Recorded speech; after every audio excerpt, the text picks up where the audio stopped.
Justin obviously has been here a year longer than Kane. Coming in just a completely different player than he was when he got here. You talk about his growth on the court and both off the court, trying to adjust and becoming a guy that made a big difference this year. Yeah, I think Justin is a guy that is how it should be in college basketball. You get to college and it's a lot harder than you thought. It's that way for most people not named Zion. And we always, in our program, we have a saying, you either make an excuse and transfer, quit and go home, or you figure out how to become a good player. And you fight through it, and you toughen up and realize you're not in high school anymore. So that's something we talk about every year with our young guys.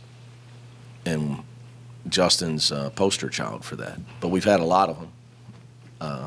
But he's a definite poster child for a guy that has figured out how to take care of the ball. He did two things on offense. He figured out how to take care of the ball, and he turned himself into a high percentage shooter.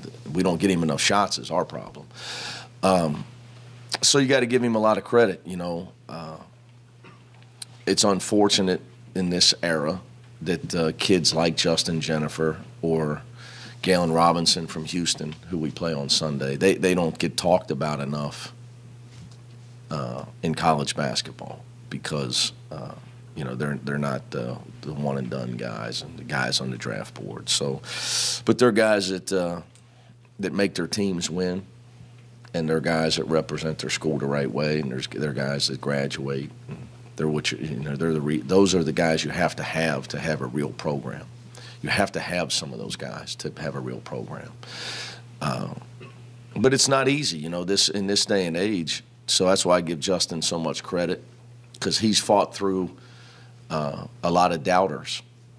And in this day and age, it's easy when you're an adult. It's easy to deal with that stuff. It's real easy if you're me, because I have experience at it. But when you're a young kid and people question your ability and they question everything you do, and other people want to give you excuses, too many kids now, they take the excuses and they transfer, or they let what other people are saying about them affect them. So I admire Justin's toughness, and I admire who he has been his whole time here, because life's easy when everything's handed to you, and nothing's been handed to Justin since he's been here. So he's been a poster child for our program. You have kind of a unique background with highest ranked 10-year-old or whatever it was. Were you ever aware of him at that point? Or honestly, here's proof that I had no idea. Until after he committed or signed, I think Chad told me, and I still don't really know what all that's about. He was the number one sixth grader in the country. Anybody that ranks sixth graders needs help.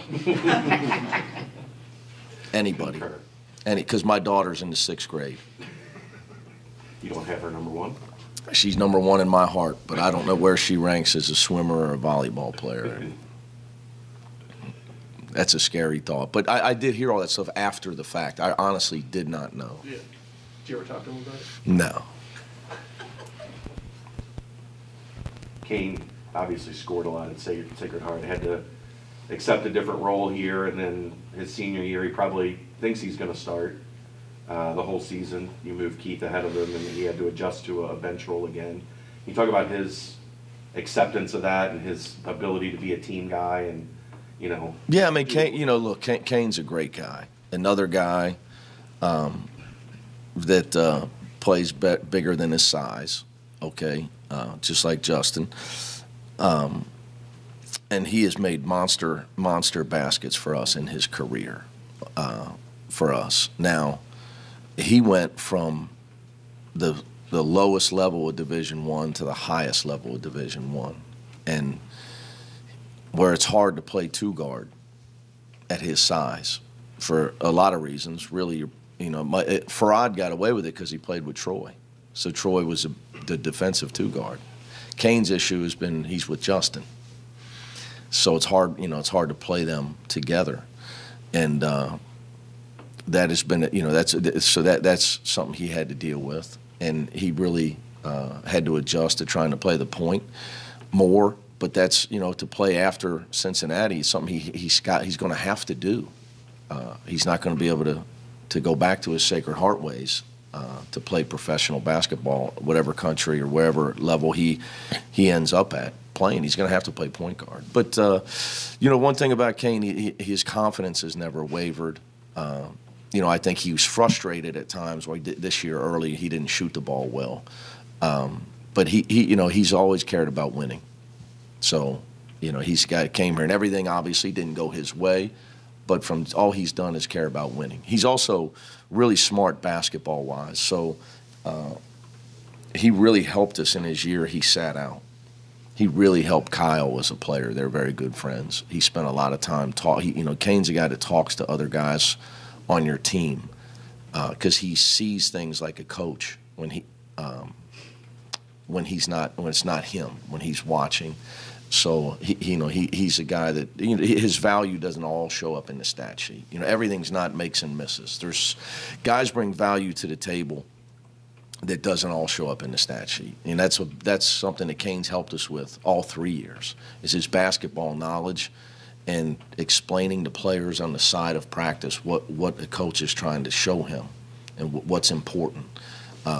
So he's had his arm around guys and doing that for our program. And that I know that's not real interesting to probably everybody listening to me right now unless you're a basketball coach.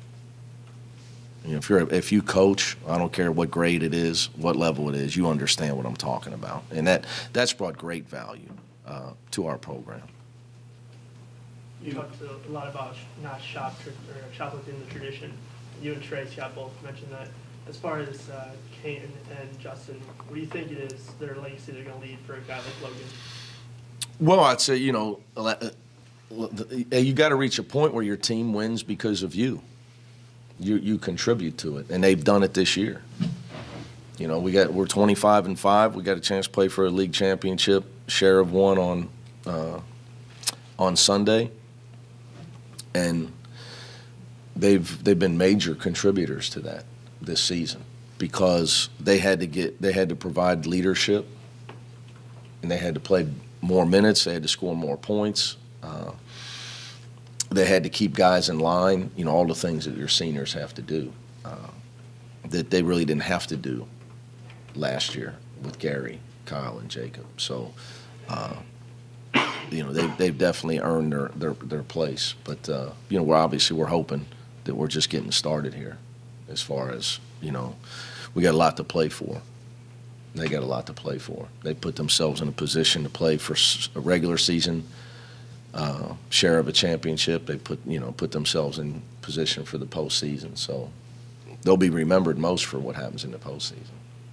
Even though it's not about the makes and misses in a large general sense, how rewarding is it for you, and I'm sure for them, when Kane has those shots like he did against UConn? Oh, like I said, you can't be any happier for when a guy goes home and makes those big shots like that. That was awesome for Kane. But for both of them, as a coach, you get sentimental. I'm getting a little bit older. Anytime those guys play well, I'm cognizant that it's their senior year. You really want them to do well. Like the Tulsa game earlier in the year where Kane goes home. Exactly. When he's been able to have those moments. Obviously, when we need it, we don't win without him.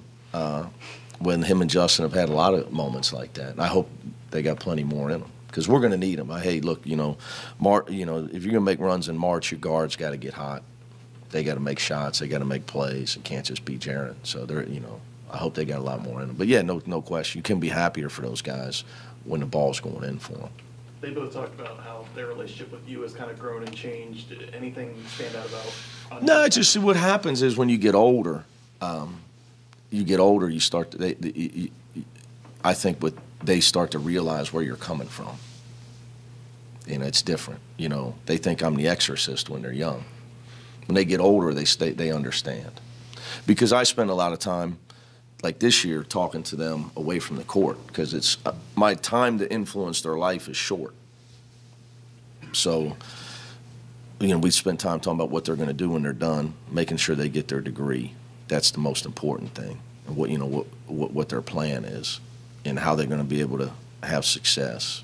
We talk about all kind of stuff. Doesn't make, we talk about doesn't make. I don't care how successful you are. I explain to them about property taxes. Like, we have sit downs about what property tax is. Payroll, withholding, things of that nature. Retirement, benefits. Kids play in Europe 10 years. You got to have a SEP. I explain to them what a SEP is. All that type of stuff. We talk to those guys about.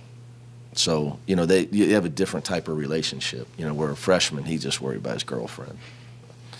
Or maybe even getting one. I know you. Did you talk to the team about maybe running into UCF again, like in the conference tournament? No.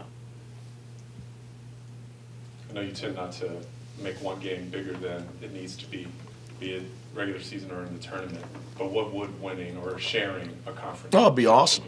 It is. It's a big game. I mean, you worked all year to have a chance to share the regular season championship. Sometimes winning can get minimized, especially when you've done a lot of it.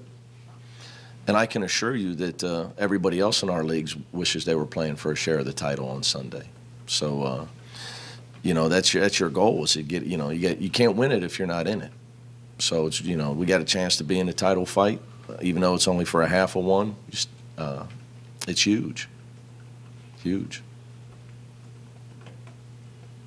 This team. Go ahead.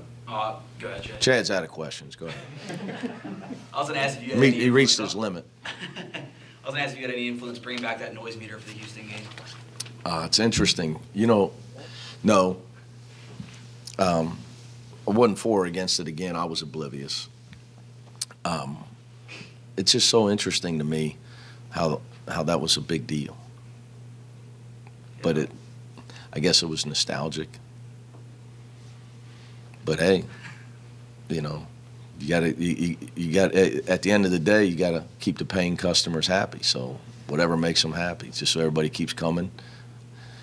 Let's make the noise meter loud. Go, let's use it. If everybody wants it, let's use it.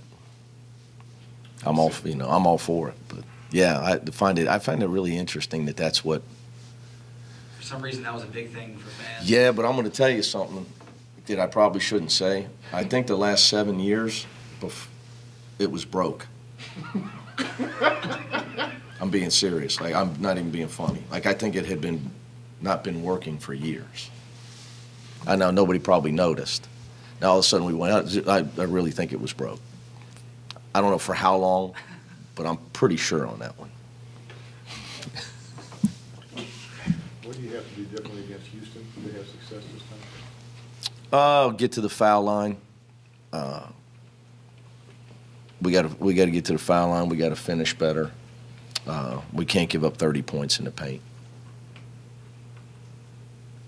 Seems like the schedule makers got it right, having this being the de facto championship. Does this feel like this is the two best teams in the league?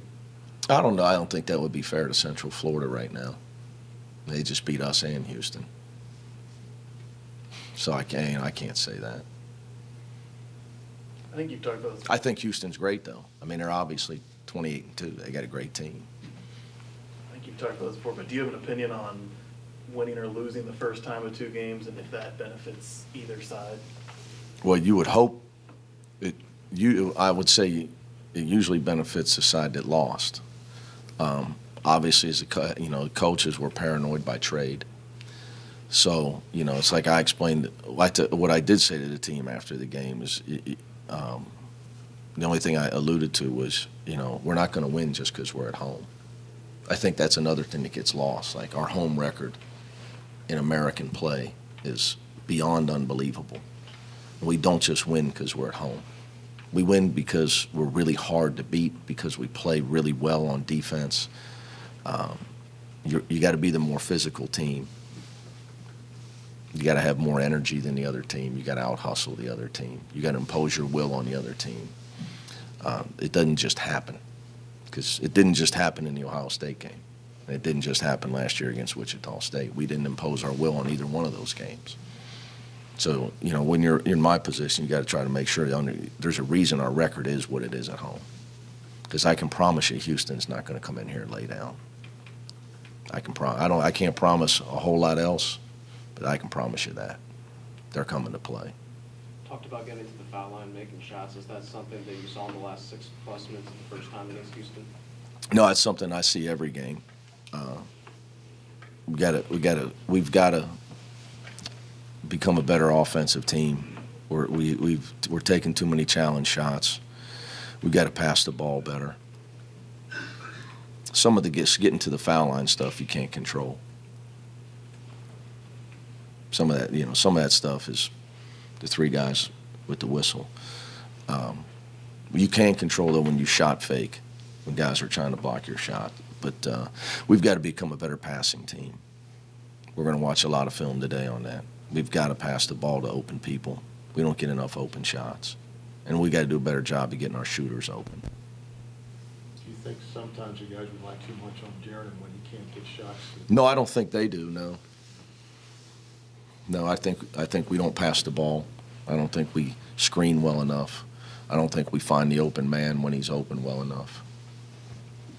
Because if we were sitting there missing open shots, you could sit there and say, well, they really, like last year, late in the year, I can show you film. We just couldn't make a shot. Literally don't know how we won the conference tournament if you look at our stats. The last 7 games of the year, we couldn't make a shot. And I can show you the film. We were open. We haven't gotten enough open shots. We're not getting enough open shots. So with Jaron, is the defense? It's a team thing. They're just being more physical? It's a team thing. It's not that they're being more physical. That's a whole aside. They are being more physical, and I'm very unhappy with what's going on. But that does not absolve our lack of passing and our lack of working harder to get each other open. Offense is a team thing. We've got to do a better job of getting each other open, and we got to do a better job of passing when we are open. We're just not getting enough open shots. We also got to finish better around the rim when we do. Anything else? All right, guys, thank you. Thank you.